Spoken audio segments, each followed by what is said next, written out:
The premature death of the virtuous man. The virtuous man, though he die before his time, will find rest. Length of days is not what makes age honorable, nor numbering of years the true measure of life. Understanding this is man's gray hairs. Untarnished life, this is ripe old age. He has sought to please God, so God has loved him. As he was living among sinners, he has been taken up. He has been carried off, so that evil may not warp his understanding, or treachery seduce his soul. For the fascination of evil throws good things into the shade, and the whirlwind of desire corrupts a simple heart. Coming to perfection in so short a while, he achieved long life. His soul, being pleasing to the Lord, he has taken him quickly from the wickedness around him. Yet people look on, uncomprehending. It does not enter their heads that grace and mercy await the chosen of the Lord, and protection his holy ones. The virtuous man who dies condemns the godless who survive, and youth's untimely end, the protracted age of the wicked. These people see the wise man's ending without understanding what the Lord has in store for him, or why he has taken him to safety. They look on and snare, but the Lord will laugh at them. Soon they will be corpses without honor, objects of scorn among the dead forever. The Lord will dash them down, headlong, dumb. He will tear them from their foundations. They will be utterly laid waste. Anguish will be theirs, and their memory shall perish. Virtuous men and godless at the judgment. They will come trembling to the reckoning of their sins, and their crimes, confronting them, will accuse them. Then the virtuous man stands up boldly to face those who have oppressed him, those who thought so little of his sufferings, and they at the sight of him will shake with coward's fear, amazed he should be saved unexpectedly. Stricken with remorse, each will say to the other, say with a groan and in distress of spirit, this is the man we used to laugh at once, a butt of our sarcasm, fools that we were. His life we regarded as madness, his ending as without honor. How has he come to be counted as one of the sons of God? How does he come to be assigned a place among the saints? Clearly we have strayed from the way of truth. The light of justice has not shone for us. The sun never rose on us. We have left no path of lawlessness or ruin unexplored. We have crossed deserts where there was no track, but the way of the Lord is one we have never known. Arrogance. What advantage has this brought us? Wealth and boasting. What have these conferred on us? All those things have passed like a shadow, passed like a fleeting rumor, like a ship that cuts through heavy waves, leaving no trace to show where it has passed. No wake from its kneel in the waves, or like a bird flying through the air, leaving no proof of its passing.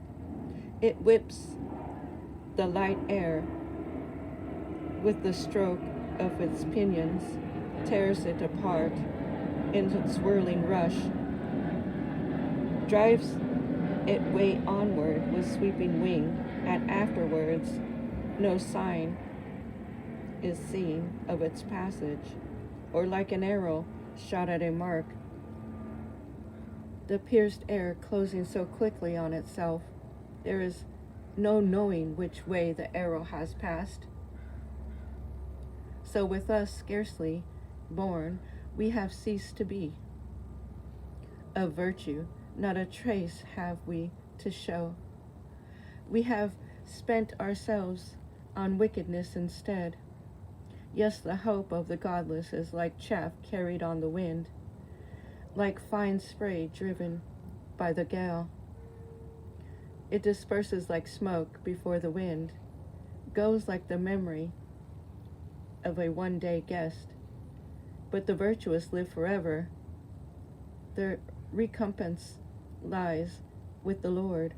The Most High takes care of them, so they shall receive the royal crown of splendor, the diadem of beauty from the hand of the Lord.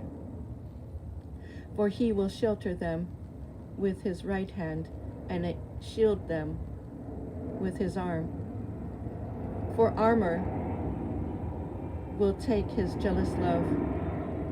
He will arm creation to punish his enemies.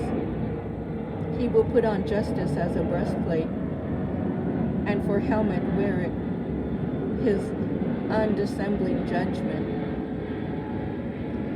He will take up invincible holiness for shield. He will forge a bidding sword of his stern wrath, and the universe will march with him to fight the reckless bolts truly aimed. The shafts of lightning will leap, and from the clouds, as from a full drawn bow, fly to their mark, and a catapult will hurl hailstones charged with fury. The waters of the sea will rage against them. The rivers engulf them without pity. The breath of omnipotence will blow against them, the winnow them like a hurricane. So lawlessness will bring the whole earth to ruin, and evil doing will bring the thrones of the mighty down. The original nature and effects of wisdom, how it is to be had. The duty of kings to cultivate wisdom. Listen then, kings, and understand. Rulers of remote lands, take warning. Hear this, you who have thousands under your rule, who boast of your hordes of subjects. For power is a gift to you from the Lord. Sovereignty is from the Most High. He himself will probe your acts and scrutinize your intentions. If, as administrators of his kingdom, you have not governed justly, nor observed the law, nor behaved as God would have you behave, he will fall on you swiftly and terribly. Ruthless judgment is reserved for the high and mighty. The lowly will be compassionately pardoned. The mighty will be mightily punished, for the Lord of all does not cower before a personage. He does not stand in awe of greatness, since he himself has made small and great, and provides for all alike. But strict scrutiny awaits those in power. Yes, despots, my words are for you, that you may learn that wisdom is and not transgress. For they who observe holy things, holy will be adjudged holy, and accepting instruction for them will find their defiance in them. Look forward, therefore, to my words. Yearn for them, and they will instruct you. Wisdom sought is wisdom found. Wisdom is bright and does not grow dim. By those who love her, she is readily seen and found by those who look for her. Quick to anticipate those who desire her, she makes herself known to them. Watch for her early, and you will have no trouble. you will find her sitting at your gates. Even to think about her in understanding fully grown. Be on the alert for her, and anxiety will quickly leave you, since herself walks about looking for those who are worthy for her, and graciously shows herself to them as they go, in every thought of theirs coming to meet them. Of her the most sure being is the desire for discipline. Care for discipline means loving her. Loving her means keeping her laws. Obeying her laws guarantees incorruptibility. Incorruptibility brings near to God. Thus, desire for wisdom leads to sovereignty. If then, despots of nations, you delight in throne and scepter, honor wisdom, thus to reign forever.